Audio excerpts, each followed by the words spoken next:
الرحمن الرحیم الحمد للہ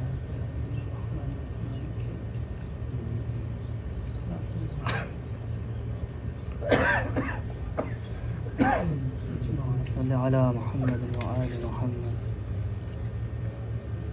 واضح بلند نعرے صلوات اللهم صل علی محمد وآل اعوذ باللہ من الفخر والشیطان اللعین الرجیم بسم اللہ الرحمن الرحیم الحمد للہ الاحد الصمد لم یلد ولم یولد ولم یکن لہ کفوا احد الحمد للہ الذی ہدانا لہذا وما كنا لنہتدی لولا ان ہدانا اللہ لقد جاءت رسولنا بالحق امی المکی المدنی القرشی حبیب الہ العالمین اشرف المرسلین خاتم النبیین رحمت للعالمین شفیع المذنبین ابی القاسم محمد صلی اللہ علیہ وسلم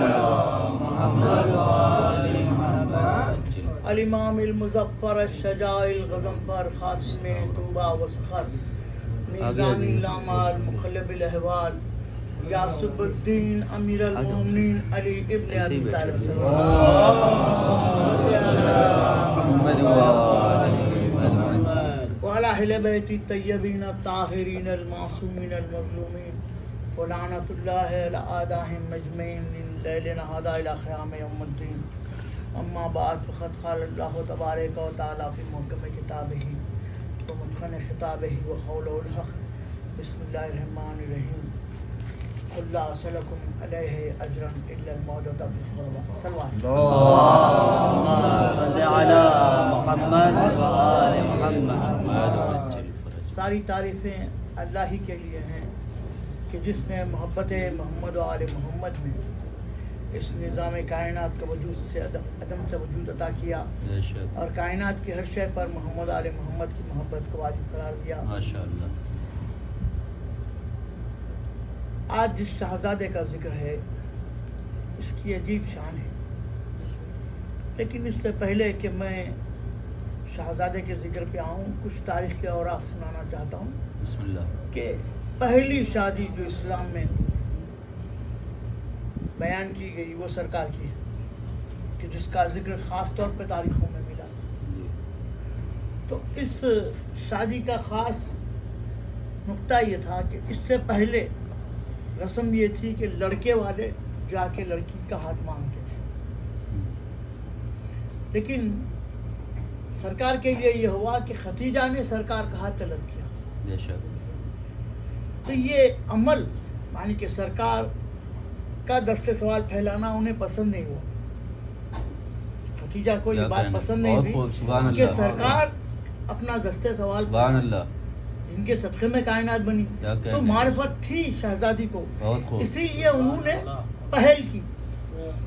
اللہ کو اپنی کنیز خدا کا یہ عمل اتنا پسند آیا ماشاءاللہ کہ قیامت تک ہر شادی کے لیے اس کو سنت قرار دیا. سبحان اللہ.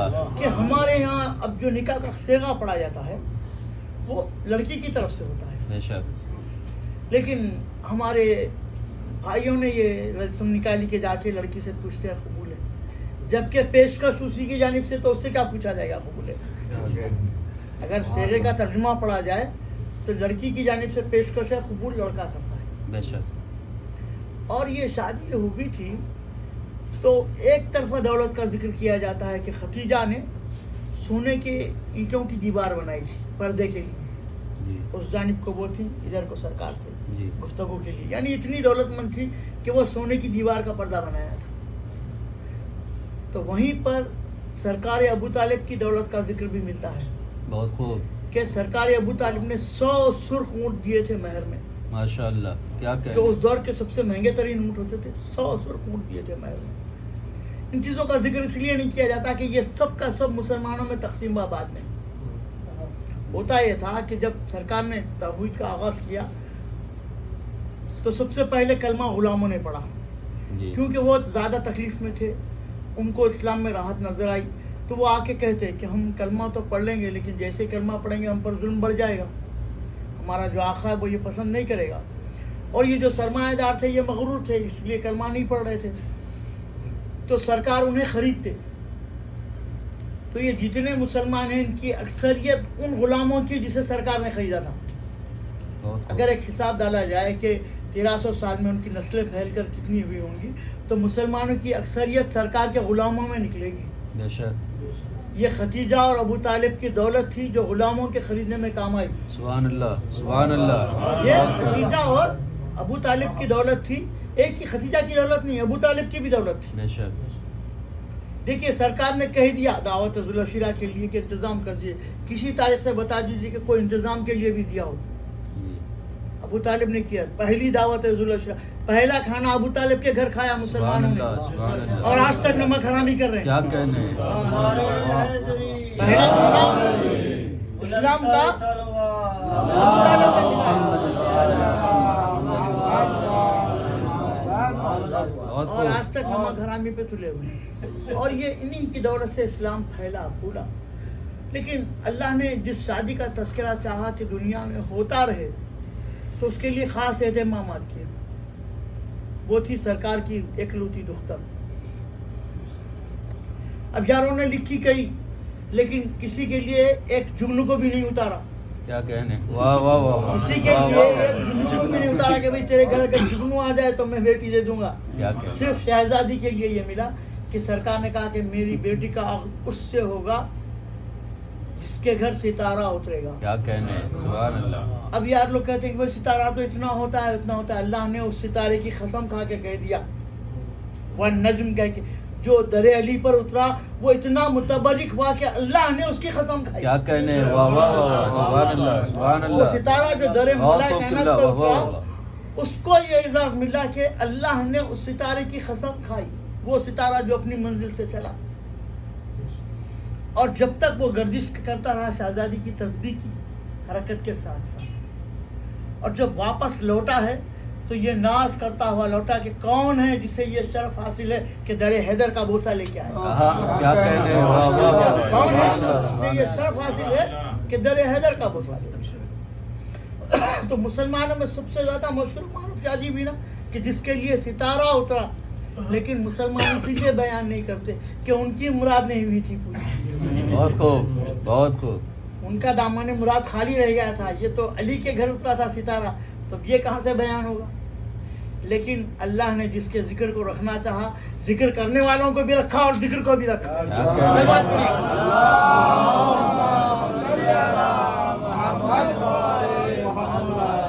یہ شان ہے،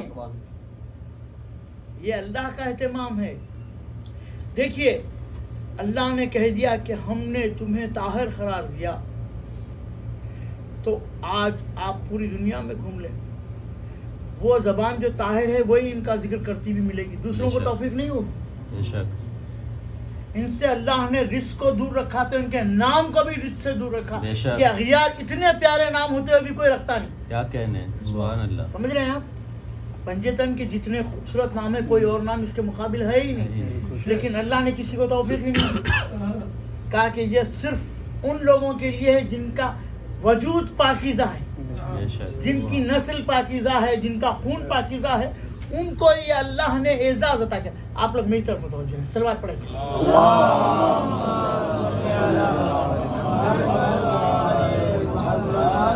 بھیا بڑی بڑی مسافتیں طے کر کے آتے ہیں. 2 قدم آگے بڑھ جاؤ بس. ایک صلوات اور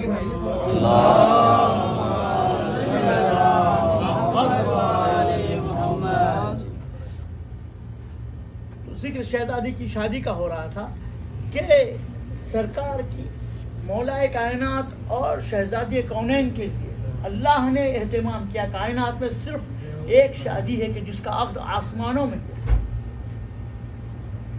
اور جس کے لیے ستارہ زمین پر اترا. اور کسی کے لیے نہیں ملے گا کہ کوئی ستارہ کیا جگنو بھی اترا ہو کسی کے گھر. بہت خوب.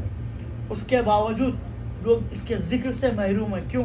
کہ اس کے ذکر میں نعمتوں کا ذکر ہے، اس کے ذکر کے ساتھ ثواب ہے. تو یہ ثواب حاصل کرنے کا حق اسی کو ہے جو ثواب کے راستے پر ہے، جو اہل بیت کے راستے پر ہے. یہی وجہ ہے کہ کتابوں میں ان کی موجود ہے. مورخین نے لکھ دیا. دیکھیے ایک بات میں کئی بار کہہ چکا ہوں کہ آئی وٹنس بننے کا شوق سب کو ہوتا ہے. جی. آپ لوگوں کے سمجھنے کے لیے میں نے انگلش اصطلاح استعمال کی. میں چشمدید گواہ. جس نے دیکھا واقعے کو، وہ بننے کا ہر ایک کو شوق ہوتا ہے. کوئی بھی واقعہ ہو، میں تھا، میں نے اس زاویے سے دیکھا. تو اللہ نے اہل بیت کے ذکر کو عام کرنے کے لیے اتنے غیر معمولی حالات کیے کہ لوگوں نے مجبوراً ذکر کیا، کیونکہ اگر نہ کہتے تو وہ بات ہضم نہیں ہو پاتی. بے شک. ستارے کو اترتا ہوا سارے مدینے کے لوگوں نے دیکھا، تو کتابوں میں کیوں نہ آتا؟ کیا کہنے. ہر کتاب میں نازل ہوگا. اور ایک معیار دیا، جس کے در پر ستارہ اترتا ہے اس کے قبضے قدرت میں کیا کچھ نہیں ہے، اور جس شہزادی کے لیے ستارہ اترتا ہے اس رسول کے پاس کیا نہیں ہے. ساری کائنات تو اس کا صدقہ ہے. سرکار کا ادنا سا تعارف یہ ہے کہ جب پسینہ ٹپکا تو انبیاء بنتے چلے.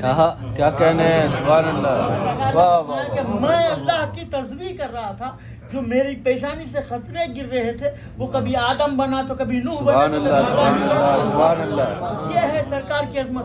لیکن بتایا کہ بیٹی کی شادی کے لیے باپ کو فکر کرنے کی ضرورت نہیں. اللہ کی جانب سے حکم ہے کہ جو بیاہ کے لے جانا چاہتا ہے ساری ذمہ داری وہ اٹھائے، کیونکہ وہ لے رہا ہے ذمہ داری کہ میں اب اس نفس کی ذمہ داری اپنے نفس کے لیے قبول کر رہا ہوں، تو پورا اہتمام وہ کرے. تو مولا سے پوچھا رسول اللہ نے کہ آپ کے پاس کیا ہے؟ تو مولا نے کہا کہ میرے پاس گھوڑا ہے، سپر ہے، تلوار ہے اور زرہ ہے. تو کہا کہ سپر اور زرہ کی آپ کو ضرورت نہیں. تو مولا نے اپنی سپر اور زرہ بیچی. یاروں نے اس بات کا بھی ذکر کیا کہ بازار کے بھاؤ سے کم میں خریدا ہم نے، کیونکہ علی بیچنے آئے تھے. کیا کہنے. اپنی غلطی کا اعتراف تاریخ میں کیا کہ بازار سے کم بھاؤ میں ہم نے اس لیے خریدا کہ علی بیچنے آئے تھے.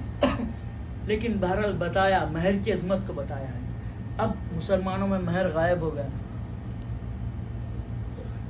اب خالی کاغذ پہ لکھا جاتا ہے زیادہ تر. دیا نہیں میں جاتا. پوری دنیا کو تو نہیں جانتا، لیکن ہم دکن کی بات کر رہا ہوں. میں جس جہاں کا ہوں سب کو تو نہیں جانتا میں، لیکن زیادہ تر سننے میں یہ آتا کہ بس کاغذ پہ رہ گیا. اور جس کا کوئی ذکر نہیں ہے جہیز کا، وہ البتہ برابر سستا سنورتا اور جاتا. تو اس کو چھوڑنا چاہیے. ہم اگر علی والے ہیں تو علی کی طرح مہر دے کے شادی کریں. نعرے حیدری لگانے والوں پر پہلے یہ واجب ہے کہ علی کی سنت کو اختیار کریں. بے شک. سبحان اللہ. علی کے نقش قدم پر چلنے کا ارادہ کریں. بے شک. کم از کم اب نہیں تو آئندہ نسلوں کے لیے ہم ایسا ماحول بنائیں کہ بھئی ہم اپنے بیٹوں کے لیے نہیں لیں گے، کسی کے لیے بوجھ نہیں بنائیں گے، کسی کی بیٹی کو بوجھ نہیں بنائیں گے. سبحان اللہ. ہم بیاہ کے لے جائیں گے، بغیر بوجھ بنائیں گے. ایک صلوات پڑھیں.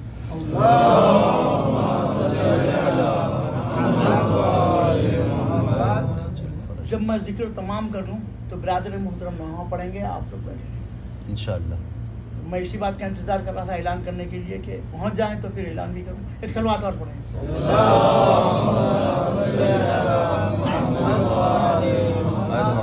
تو یہ تھا مولا کائنات کی شادی کا احوال.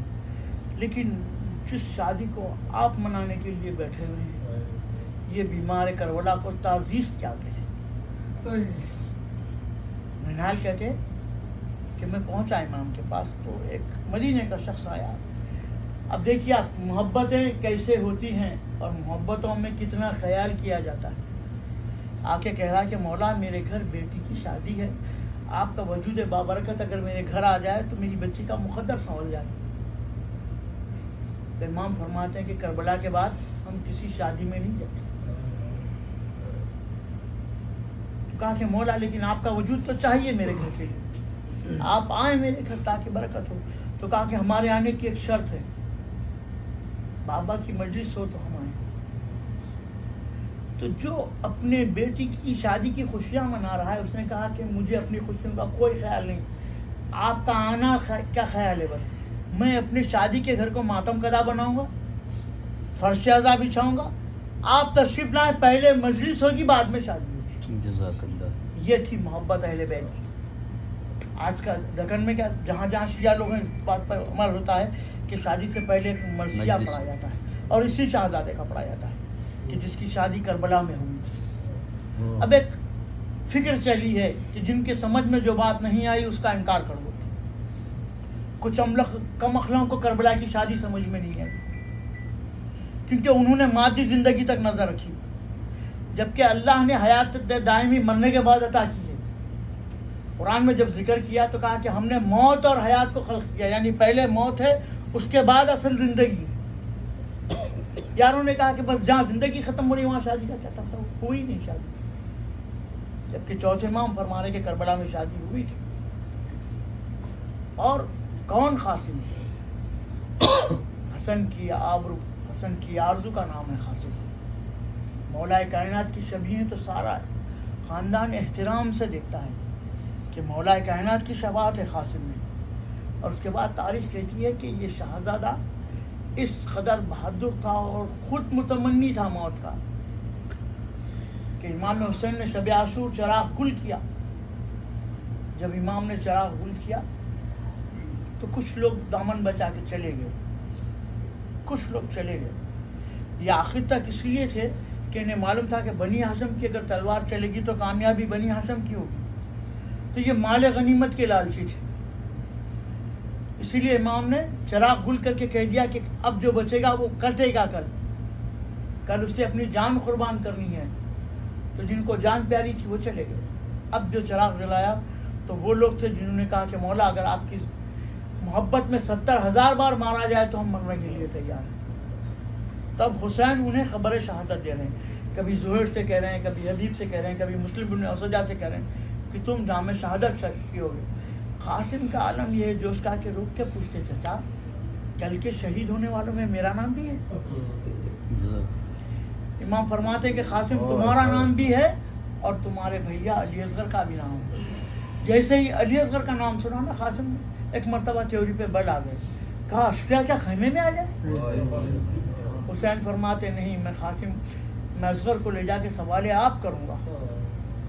اب اس کے بعد کا منظر یوں ملتا ہے تاریخ میں کہ قاسم چچا کے خیمے میں جاتے ہیں باب الحوائج کے، عباس تلوار کو سیخل کر رہے ہوتے ہیں۔ قاسم پوچھتے ہیں کہ چچا کل کے بارے میں کیا سوچا ہے؟ تو عباس کا ارادہ دیکھیے، عزم دیکھیے، حوصلہ دیکھیے۔ فرماتے ہیں کہ اس لشکر کو میں نے 2 حصوں میں تقسیم کیا ہے، ایک حصے سے میں تنہا جنگ کروں گا، ایک حصہ سب کے لیے چھوڑ دیا ہے۔ تو قاسم پوچھتے ہیں کہ میں کس حصے سے جنگ کروں گا؟ تو عباس کہتے ہیں کہ قاسم تم میرے ہم رکاب ہو کے لڑو گے، میرے حصے کی جنگ کرو گے۔ یہی وجہ ہے کہ جب قاسم نے تلوار چلائی ہے تو عباس کے ارمان نکلے ہیں، ورنہ عباس کو تو لڑنے کی اجازت نہیں ملی۔ جب روز عاشور نمودار ہوا اور بازار موت گرم ہوا، لاشیں آنے لگے، تو ایک مرتبہ ام فروہ نے قاسم کو بلا کے پوچھا کہ اب تک زندہ کیوں ہو؟ کربلا کی مائیں ہیں جن کو ہمارا سلام۔ بیٹے سے ماں پوچھ رہی ہے کہ زندہ کیوں ہو؟ تو قاسم کہتے ہیں کہ کئی بار چچا کی خدمت میں حاضر ہوا، لیکن چچا کہتے ہیں کہ قاسم تم بھیا حسن کی نشانی ہو، میں تمہیں کیوں کر میدان کی اجازت دوں؟ ایسے میں قاسم کو یاد آیا کہ بابا نے تعویذ باندھا تھا، چنانچہ تعویذ کو کھولا، حسن کا خط تھا حسین کے نام، خط کو لیے ہوئے چلے امام حسین کی خدمت میں پہنچے۔ اور جب پہنچے تو حسین نے حسن کی تحریر کو دیکھا۔ مخاطب کہتے ہیں کہ حسن کا زمانہ یاد آیا، حسن کے ساتھ گزارے ہوئے لمحات یاد آئے، تو حسین بھائی کو یاد کر کے رونے لگے۔ تو قاسم سے لپٹ کر امام حسین اتنا روئے کہ غش آ گیا۔ جب غش سے افاقہ ہوا تو کہا کہ مجھے بھی حسن کی ایک خواہش کو پورا کرنا ہے، ایک وصیت کو پورا کرنا ہے۔ شہزادی زینب کو بلا کے کہا کہ زینب کبریٰ کو دلہن بناؤ اور عقد کی محفل کا اہتمام کرو۔ جب بچوں نے سنا نا کہ عقد ہوگا تو مقاتل کہتے ہیں کہ جو بچے غش سے بے ہوش تھے، پیاس کی شدت کی وجہ سے بے ہوش پڑے ہوئے تھے، ان کو ان کے ساتھی چانا ہلا کے جگا کے کہہ رہے تھے کہ اب عقد کی محفل سجنے والی ہے، شاید شربت آ جائے، عقد کی محفل سجنے والی ہے، کچھ کھانے کو ہمارے لیے آ جائے۔ لیکن دولہا بھی بھوکا تھا، دلہن بھی بھوکی تھی، باراتی بھی سارے بھوکے تھے۔ حسین اور عباس نے صیغہ عقد پڑھا اور اس کے بعد تلوار ٹیک کے دولہا اٹھا، اور جب جانے لگے تو ماں نے کہا کہ پھر نہ آنا۔ میدان کی طرف بیٹا جا رہا تھا تو کہا کہ ہم ایسے لوٹیں گے کہ کوئی ہمیں پہچان نہیں پائے گا۔ قاسم نے عجیب وعدہ کیا ماں سے. ایسے میں قاسم کو کچھ یاد آیا, پلٹ کے شہزادی زینب کے قریب آئے. آگے کہا پھوپھی اماں آپ سے ایک وصیت کرنی ہے. آہستہ سے کچھ کان میں کہا کہ زینب نے سیاح کیا اور دیر تک روتی رہی.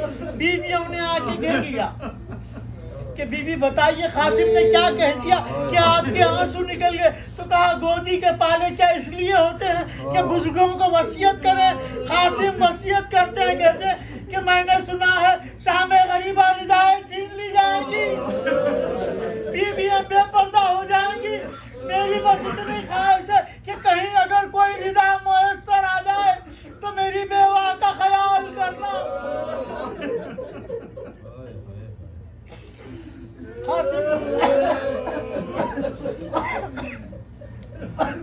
خیمے سے باہر آئے. جیسے ہی قاسم باہر آئے, حسین نے اپنے ہاتھوں سے گھوڑے پہ سوار کیا. بچے کے پیر رکابوں تک نہیں پہنچ رہے تھے. عباس نے رکابوں کو چست کر کے باندھا. مقاتل کہتے ہیں کہ تلوار لے کے نہیں گئے تھے, چھوٹی سی تلوار تھی جسے نیمچا کہتے ہیں, اور زرہ بھی نہیں پہنی تھی کیونکہ اتنے چھوٹی زرہ ہوتی نہیں تھی عرب میں, صرف مہین سا کرتا پہنے ہوئے. لیکن حسین نے چہرے پہ نقاب لگا دیا تھا. جانتے ہیں آپ حسین نے نقاب کیوں لگایا تھا؟ کیونکہ حسین جانتے تھے کہ یہ علی کے خون کا پیاسہ ہے. یہ لوگ کچھ دیر کے بعد حسین کے جواب میں کہنے والے تھے بغضاً لابی. حسین نے جب پوچھا نا مجھ سے جنگ کیوں کر رہے ہو, تو سب کا ایک ہی جواب تھا اتنے پورے لشکر کا کہ بغضاً لابی, تمہارے باپ کی دشمنی میں. اب قاسم کا چہرہ علی سے مشابہ تھا. حسین جانتے تھے کہ اگر علی کی تصویر کو دیکھیں گے تو یہ لوگ بے قابو ہو جائیں گے. چہرے پہ نقاب لگا دیا. لیکن جنگا میں جنگ وہ وقت بھی آیا کہ جب چہرے سے نقاب ہٹی تو چاروں طرف سے ظالموں نے گھیر لیا. کہیں سے تیر آ رہا تھا, کہیں سے تلوار آ رہی تھی, کہیں سے نیزے آ رہے تھے.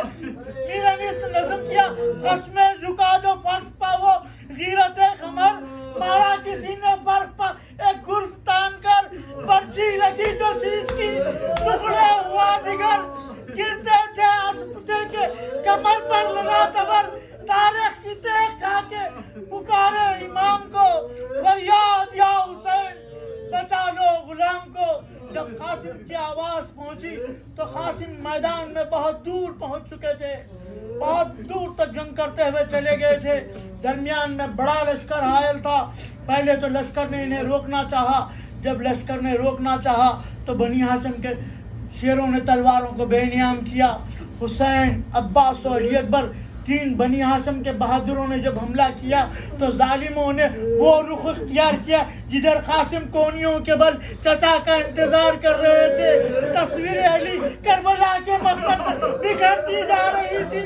علی ہر شہید نے ایک آواز دی ہے, لیکن قاسم بار بار کہتے تھے یا چچا, اے چچا مدد کے لیے آئیے, یا اماں ادرکنی.